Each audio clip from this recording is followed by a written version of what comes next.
In the endless dark of space, a lonely signal moved between silent stars. It was weak, broken, almost forgotten. The message repeated again and again, a cry for help that no one seemed to hear. On a small listening station orbiting Earth, a young technician named Aaron sat half asleep, staring at the monitors. He had checked hundreds of signals before, all simple radio noise from asteroids or distant satellites. But this one was different. It was old, strange, and full of fear. He leaned closer to the screen. The sound was filled with static, but under the noise he heard something, a single word that froze his blood. Help. Aaron quickly replayed the signal. The voice wasn't human. It was shaky, desperate, and full of pain. He ran the translation software, and words began to appear on the screen. They are coming. Everything is burning. Please help us. Aaron's hands trembled.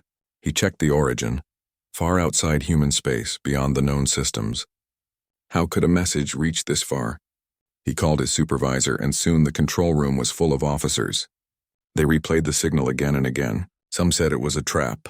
Others said it was impossible. But deep down, everyone felt the same thing, and this was real. Someone out there was dying. The commander finally said, "Trace it. Find out where it came from." As the system began tracking the source, the screen flickered. For a second, Aaron saw something. Coordinates, a burned planet, and a shadow moving through the stars. Then the signal cut out. Silence filled the room. Aaron whispered, "Who was that? And what's coming for them?" The strange signal spread across Earth's deep space network within minutes.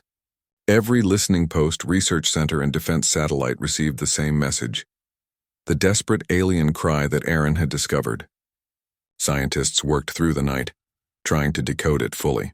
When they cleaned the static, one clear sentence appeared. They are coming. We cannot stop them. In the Global Defense Command, alarms began to flash. Generals, admirals, and intelligence officers filled the massive control hall. Holograms showed the signal's path. A single trail leading far beyond human territory, deep into the uncharted void. Could it be real? One officer asked. Aaron, standing at the side, nodded. The voice, it wasn't human, but it was terrified. The commander looked at the map for a long time before speaking. If this is true, then someone out there is fighting for their life. A debate started. Some wanted to ignore it. They said humans should not get involved in alien wars. Others argued that the Deathworlders, known for surviving the harshest worlds, could never turn away from a call for help. At last, the commander stood and spoke firmly. We answer it. Prepare the fleet. Across Earth's skies, massive ships began to rise from their ports. Engines roared, shaking the cities below. Families watched from rooftops as the stars grew brighter. Humanity was waking again. The Deathworlders were on the move. But as the first ships entered orbit, Aaron's console beeped.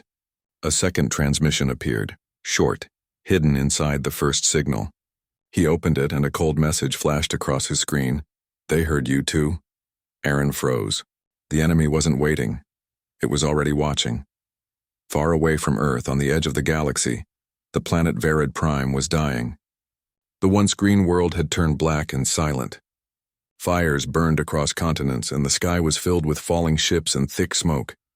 In the last surviving city, hidden deep underground, a group of alien survivors huddled together. Their leader, Valen, stood near a broken console, staring at the weak glow of their old transmitter. The SOS signal had been sent for months, and no one had answered. One soldier whispered, "Maybe the message never left the system." Valen's tired eyes stayed on the flickering light. "No," he said softly. "Someone must hear us somewhere." Above the bunker, the world trembled as enemy drones flew overhead. They were machines, cold, emotionless, endless. They hunted anything alive, turning whole cities into dust. Every hour, fewer voices answered on the comms. Every minute, hope disappeared a little more. Then, without warning, the transmitter screen blinked. The static changed. A new code appeared, and one Valen had never seen before. It was short, strong, and clear. Signal received. "Hold your ground." The bunker went silent. For the first time in weeks, someone smiled. Valen whispered, "They heard us." Minutes later, the ground began to shake. People ran outside, afraid it was another attack. But what they saw made them stop. Through the clouds, hundreds of burning lights broke through the sky. Massive warships descending, their engines roaring like thunder. The Deathworlders had come. Valen fell to his knees, tears filling his eyes. "They came for us," he said. But high above, inside one of the approaching ships, Aaron watched strange readings on his radar. Something dark was following them through hyperspace. The Deathworlder fleet entered the sky of Varid Prime like a storm of light and fire. Dozens of human warships cut through the dark clouds, their engines roaring, their weapons glowing bright. From the ground, the aliens watched in silence, hope and fear mixing inside them. Inside the flagship Vanguard, General Rhea stood tall at the command center. Her eyes were locked on the holographic map filled with red enemy markers. "All ships hold formation," she ordered. "We strike first and we strike hard." In the distance, the enemy drones began to move. Thousands of them swarmed together like a black wave rising toward the human ships. The first contact was sudden. Lasers flashed, explosions ripped through the sky, and the sound of war returned to the dying planet. Aaron sat at his station, his fingers flying across the controls. "General, the swarm is adapting to our weapons." Rhea didn't hesitate. "Then change tactics. Deathworlders never fight the same way twice." The fleet split into groups, weaving through enemy fire. Earth's most advanced fighters danced between the drones, cutting them apart one by one. From orbit, it looked like lightning across a burning sea. Down below, the aliens watched in awe as the humans fought without fear. But the battle was far from won. Suddenly, Aaron's radar blinked red. A new signal appeared. Massive, cold, and moving fast from deep space. He turned to Rhea, his face pale. "General, something bigger is coming." Rhea narrowed her eyes at the screen. The shape was enormous, almost a city floating in the stars. "That's no ship," she whispered. "That's a carrier." The lights on the bridge flickered. Outside, the sky darkened once more as the true enemy finally arrived. The giant carrier hung in orbit like a black moon, its surface covered with thousands of moving machines. Then in one terrifying moment, the carrier opened. From its dark belly poured a sea of drones, endless, cold, and merciless. Inside the Vanguard, alarms screamed. The entire control room turned red. Aaron stared at the radar in shock. "There's no end to them," he said. "They're covering the whole planet."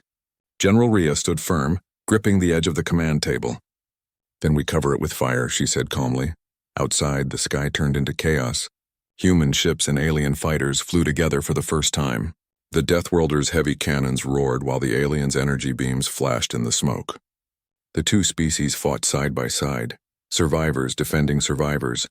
On the ground, Valen watched the sky burn. For a moment, it looked like the end of the world. But he saw something else too. Courage. The humans did not retreat even when surrounded. "Deathworlders," he whispered. "They fight like the universe owes them nothing." Aaron worked fast on the weapon controls. "General, we can't keep this up. We need to take out the carrier." Rhea nodded. "Prepare the Nova Strike. It's risky, but it's our only shot." The Nova Strike, Earth's most powerful weapon, required direct aim at close range. The fleet would need to face the enemy head-on. "Send word to all ships," Rhea ordered. "We strike together." The Deathworlder fleet turned toward the massive carrier, engines blazing.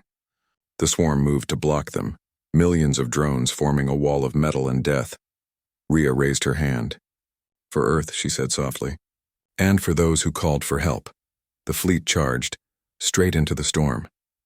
The Deathworlder fleet dove through the burning clouds like falling stars. Every ship, every pilot knew this was the final fight. The Nova Strike was armed, a weapon strong enough to tear the carrier apart, but deadly if fired too close. Inside the Vanguard, the tension was sharp. Aaron's hands trembled over the controls.